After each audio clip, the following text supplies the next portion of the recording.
अविरल विद्या YouTube channel में आप सभी का हार्दिक स्वागत है। नमस्कार मित्रों, आज मैं उपस्थित हुआ हूँ आपके सामने यह वीडियो लेकर, जो कि एक दर्शक महानुभाव के प्रश्न का उत्तर है। इनका कहना है कि सर, संस्कृत सीखने के लिए कौन सी व्याकरण की बुक लें। तो संस्कृत सीखने के लिए व्याकरण की वैसे तो बहुत सी किताबें आती हैं, लेकिन संस्कृत सीखने के लिए सीधे व्याकरण की किताब आती हो ऐसा नहीं है। हाँ, आप पहले संस्कृत सीखने के लिए किताबें ले सकते हैं, उसके पश्चात आप व्याकरण को पढ़ेंगे तो बहुत ही अच्छा रहेगा। वैसे सामान्य रूप से जो सबसे ज़्यादा कंपटीशन में किताब लगती है संस्कृत व्याकरण की, उसका नाम है संस्कृत व्याकरण प्रवेशिका। ये टीजीटी पीजीटी के एग्ज़ाम के लिए संस्कृत व्याकरण प्रवेशिका ये एक पुस्तक है जो कि सबसे ज़्यादा पढ़ाई जाती है। और एक और बात, यदि आप बीए या एमए संस्कृत के छात्र हैं या शास्त्री आचार्य के छात्र हैं, तो आपके सिलेबस में जो संस्कृत की किताबें लगी हुई हैं वो संस्कृत व्याकरण का ज्ञान कराने के लिए पर्याप्त हैं। परंतु यदि आप संस्कृत भाषा से अनभिज्ञ हैं, आपको उतनी संस्कृत नहीं आती और आप अपनी संस्कृत का ज्ञान बढ़ाना चाहते हैं और साथ साथ उसके व्याकरण का भी ज्ञान बढ़ाना चाहते हैं, तो आइए मेरे पास उसके लिए कुछ पुस्तकों की श्रृंखला है, उसके बारे में जानते हैं।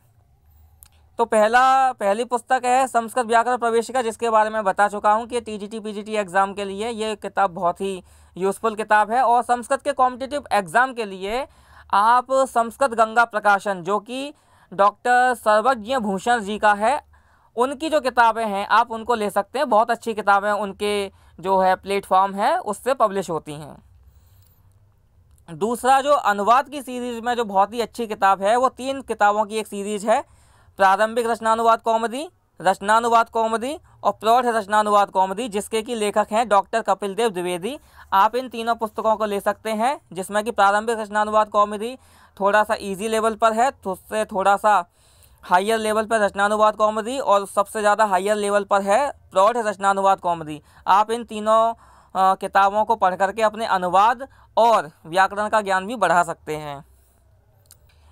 अनुवाद के लिए एक और अच्छी पुस्तक है जो कि चक्रधर नौटियाल हंस जी द्वारा लिखी गई है, जिसका नाम है नवीन अनुवाद चंद्रिका और बृहद अनुवाद चंद्रिका। आप अनुवाद के द्वारा संस्कृत सीखना चाहते हैं तो आप इन दोनों किताबों को भी ले सकते हैं। इसमें आप संस्कृत का अनुवाद भी सीखेंगे और संस्कृत के व्याकरण के नियम भी सीखेंगे। फिर बात आती है पारंपरिक जो व्याकरण है उसकी। तो यदि आप पारंपरिक व्याकरण, जो कि 2 प्रकार का है, एक तो नव्य व्याकरण है और एक है प्राचीन व्याकरण। जो नव्य व्याकरण है वो प्रक्रिया आधारित व्याकरण है, और जो प्राचीन व्याकरण है वो अष्टाध्यायी के सूत्रों के क्रम पर आधारित व्याकरण है। तो पहले नव्य व्याकरण की जो कुछ महत्वपूर्ण पुस्तकें हैं उनके बारे में चर्चा कर लेते हैं। तो सबसे पहली पुस्तक आती है लघु सिद्धांत कौमुदी। तो लघु सिद्धांत कौमुदी आप जो है श्री धरानंद शास्त्री जी की ले सकते हैं, या इससे भी डिटेल में पढ़ना है तो आपको लघु सिद्धांत कौमुदी गोविंद प्रसाद शर्मा जी की ले सकते हैं, जो कि चौखंबा से प्रकाशित है। और ये वाली जो पुस्तक है श्री धरानंद शास्त्री वाली, ये मोतीलाल बनारसीदास जी द्वारा प्रकाशित है। और यदि और डिटेल में लघु सिद्धांत कौमुदी को आप पढ़ना चाहते हैं तो आप ये मानिए कि लघु सिद्धांत कौमुदी का जो सुप्रीम कोर्ट है वो है लघु सिद्धांत कौमुदी भैमी व्याख्या। ये बहुत ही अच्छी पुस्तक है लघु सिद्धांत कौमुदी पर, जो कि 6 वॉल्यूम में आती है। इसमें हर चीज़ को डिटेल में समझाया गया है, आप चाहें तो इसे ले सकते हैं। इसके बाद जो पुस्तक आती है वो मध्य सिद्धांत कौमुदी आती है, जो कि ज़्यादा प्रचलित नहीं है, तो आप उसको स्किप भी कर सकते हैं। इसके बाद जो आती है पुस्तक नव्य व्याकरण में, आप इसके बाद जो जैसे लघु सिद्धांत कौमुदी है, ऐसे ही एक जो जिसमें कि पाणिनि के लगभग सभी सूत्र हैं, उसका नाम है वैयाकरण सिद्धांत कौमुदी। और वैयाकरण सिद्धांत कौमुदी को डिटेल में और हिंदी भाषा में पढ़ने के लिए आप श्रीधर मुखोल्लासिनी हिंदी व्याख्या समन्विता, ये जो व्याकरण सिद्धांत कौमुदी श्रीधर मुखोल्लासिनी हिंदी व्याख्या समन्विता, जो कि श्री गोविंदाचार्य जी की है, आप इसको ले सकते हैं, जो कि 7 वॉल्यूम में आती है। मित्रों, मैं जितनी भी आपको किताबें ऊपर से लेकर नीचे तक दिखा रहा हूँ, इसमें संस्कृत और हिंदी दोनों ही भाषाएं हैं। आप चिंता ना करिए, हिंदी भाषा में भी आपको बहुत ही अच्छा कंटेंट इसमें मिल जाएगा।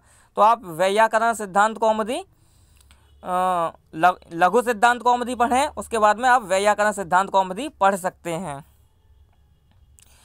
फिर आती है जो प्राचीन व्याकरण जो है, तो उसमें जो है हमको अष्टाध्यायी को क्रमानुसार पढ़ना पड़ता है। तो उसके लिए जो पुस्तक है, एक तो मॉडर्न जो मेथड है जो कि डॉक्टर पुष्पा दीक्षित जी की जो है बहुत ही नई पद्धति पर अष्टाध्यायी को इन्होंने जो है संपादित किया है।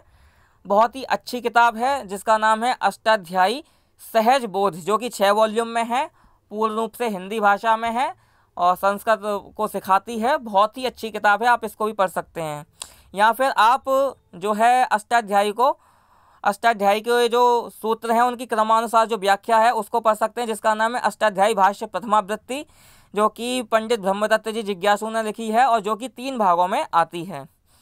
तो मित्रों, अष्टाध्यायी पढ़ने के बाद में हमको संस्कृत भाषा के लिए पढ़नी होती है काशिका वृत्ति, जिसको हम द्वितीय वृत्ति भी कहते हैं। प्राचीन व्याकरण वाले इसको द्वितीय वृत्ति भी कहते हैं। तो आप द्वितीय वृत्ति जो है यानी काशिका वृत्ति, इसको पंडित ईश्वरचंद्र जी द्वारा रचित है, संपादित है, जो कि 3 भागों में आ सकती है। या तो इसे ले सकते हैं या डॉक्टर जयशंकर लाल त्रिपाठी जी की काशिका वृत्ति जो कि 10 भागों में आती है, इसको ले सकते हैं। उसके बाद जो व्याकरण का एक बहुत ही महान ग्रंथ है जिसका नाम है व्याकरण महाभाष्य, जो कि पतंजलि मुनि द्वारा रचित है, आप इसे भी ले सकते हैं। तो ये आप जो है पंडित युधिष्ठिर मीमांसक जी का ले सकते हैं, जो कि 10 वॉल्यूम में आता है, जो कि पूर्ण रूप से संस्कृत और हिंदी में है। ऐसे ही आप व्याकरण महाभाष्यम ले सकते हैं डॉक्टर हरिनारायण तिवारी जी का, जो कि लगभग 1 2 3 4 5 6 7 8 शायद एक और है, 8 या 9 वॉल्यूम में आता है जो है व्याकरण महाभाष्य डॉक्टर हरिनारायण तिवारी जी का। ये भी ले सकते हैं, ये भी संस्कृत हिंदी में आपको मिल जाएगा। और आपको प्योर संस्कृत में पढ़ना है तो आप व्याकरण महाभाष्य श्री भार्गव शास्त्री जोशी जी का, व्याकरण महाभाष्य श्री भार्गव शास्त्री जोशी जी का, जो कि 6 वॉल्यूम में आता है और चौखंबा से ये भी आपको मिल जाएगा। आप इसको ले सकते हैं, चाहे आप नव्य व्याकरण पढ़ें या आप प्राचीन व्याकरण पढ़ें, आपको व्याकरण महाभाष्य तो पढ़ना ही होता है, जो कि संस्कृत में जो अष्टाध्यायी है उसके सूत्रों की बहुत ही शंका समाधान और इतनी डिटेल्ड स्टडी है कि कुछ पूछो मत उसके बारे में। बहुत ही डिटेल्ड स्टडी है अष्टाध्यायी की। तो आप इन सब पुस्तकों को अपने आवश्यकता के अनुसार पढ़ सकते हैं।